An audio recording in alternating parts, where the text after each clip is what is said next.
Bonjour à tous, alors voilà, moi c'est Amy, ça fait un petit temps que je vous ai plus parlé en vidéo. Alors j'avais envie aujourd'hui de me représenter encore une fois et puis de vous parler un petit peu de la séance d'information gratuite qui se déroulera le 27 novembre de 9h à midi, c'est un dimanche. Le but de cette séance d'info, c'est de vous permettre de me rencontrer, de venir rencontrer mon environnement où je donne les cours, les formations, etc., de rencontrer aussi mes chiens et de vous permettre de voir finalement avec quelle méthode je travaille, et comment je fonctionne, qui je suis, etc. Ça peut vous permettre finalement de vous sentir davantage en confiance. Durant cette séance d'information, je vous parlerai de mes méthodes, donc des méthodes bienveillantes, respectueuses de l'animal, respectueuses finalement de ses signaux de communication, etc. Alors, pour certains, ils vont l'appeler les méthodes bisounours, mais en fait, c'est juste des méthodes qui ont pour but d'avancer avec l'accord de l'animal et avec son consentement et qui demandent parfois plus d'investissement de la part du propriétaire et plus de temps. Mais c'est des méthodes qui vont fonctionner sur du long terme et surtout qui vont renforcer la complicité qu'il existe déjà entre le propriétaire et son chien.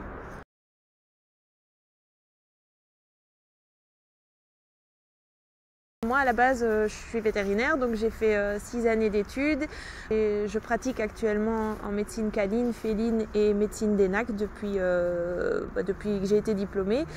Et en fait je me suis rendu compte que ma manière de travailler avec les animaux n'était pas forcément la meilleure et je voulais vraiment améliorer la relation que j'avais avec eux pour qu'ils soient mieux durant les consultations. Et du coup je me suis décidée à faire une formation, donc c'est une amie qui avait fait la formation d'Amy avant qui me l'a recommandée, du coup je me suis inscrite, ça m'a super plu et du coup suite à ça je me suis inscrite à une formation medical training pour laquelle je suis en cours de formation pour l'instant avec Sanji. Ça se passe très bien et du coup j'ai envie de continuer là-dedans et l'année prochaine je vais continuer en comportement pour essayer de partir un peu plus là-dedans et pouvoir appliquer tous les conseils et tout ce que j'ai appris avec les animaux en consultation et notamment les chiens qui parfois les visites chez le vétérinaire sont vraiment très compliquées. La séance d'information elle est ouverte à tous, même si vous n'avez pas pour but de faire directement la formation qui se donne en janvier-février, vous pouvez quand même venir, ne fût-ce que pour voir, pour débattre ensemble, que je puisse vous parler ne fût-ce que de toutes les formations qui existent et que je puisse aussi vous guider vers potentiellement les meilleurs outils pour atteindre potentiellement vos objectifs. Mon but c'est vraiment d'améliorer le bien-être à la fois humain et à la fois chien via mes formations. Je suis une grande passionnée de la relation homme-chien et de l'humain également. Il y a beaucoup de gens qui n'aiment pas l'humain dans ce métier-là, mais moi, voilà, au contraire, durant toutes mes formations, j'ai chaque fois rencontré des personnes assez exceptionnelles, des gens qui n'ont qu'un seul but, comme moi, améliorer le bien-être de leur chien, mieux le comprendre ou améliorer le bien-être des chiens de manière générale.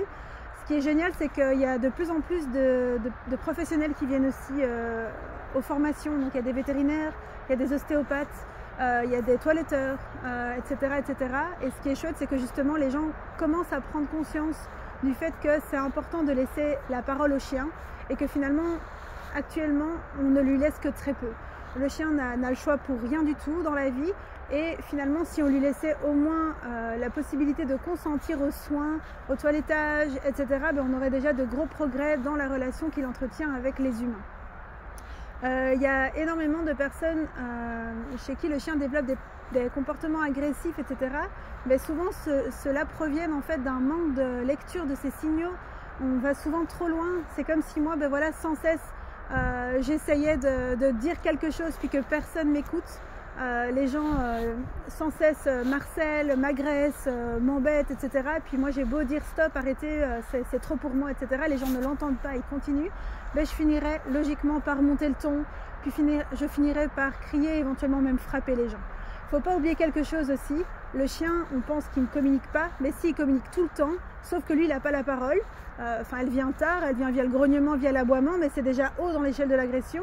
Le chien, essentiellement, il communique via des signaux, des mimiques, etc.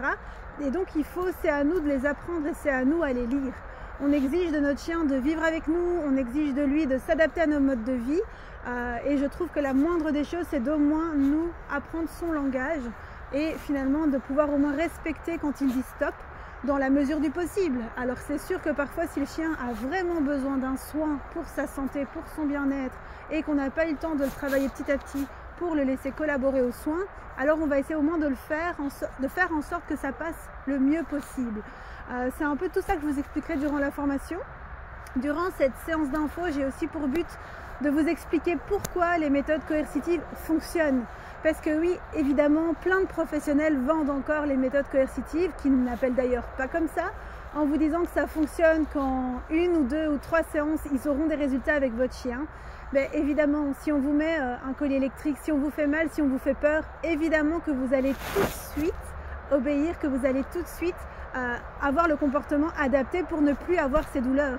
Donc par exemple, imaginez, vous êtes assis sur une chaise, elle vous fait mal, vous allez immédiatement vous asseoir différemment pour faire en sorte que la chaise ne vous fasse pas mal. Pareil pour le chien, mais il faut comprendre que ce n'est pas parce que le chien supprime le comportement qui vous posait problème que ce pourquoi le comportement était présent va mieux. Donc en fait, il faut savoir que chaque comportement que le chien produit, c'est lié à une émotion, c'est lié à un sentiment, etc. Donc par exemple, il y a un chien qui passe devant votre maison. Mais qu'est-ce qui se passe? Votre chien commence à aboyer à la clôture parce que soit il a peur que le chien rentre chez lui, soit il n'est pas à l'aise, soit il est en colère, soit il est frustré. Peu importe, mais il y a des émotions négatives qui se passent. Les voisins se sont plaints et qu'est-ce que vous faites? Vous mettez un collier électrique à votre chien. Qu'est-ce qui va se passer dans la tête de votre chien? Chaque fois qu'il voit un chien, il prend une décharge. Évidemment que votre chien il a un instinct de survie. Donc évidemment que de quasi de façon immédiate, votre chien arrête d'aboyer. C'est logique. Mais est-ce que vous pensez vraiment que votre chien a réussi à apprécier les autres chiens, a réussi à être content finalement quand un chien passe dans la rue? Bien au contraire. Le chien, c'est un animal qui fonctionne via le conditionnement.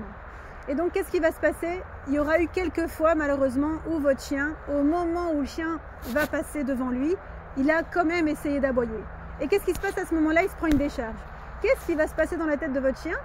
Chaque fois que je vois un chien dans la rue, je me prends une décharge.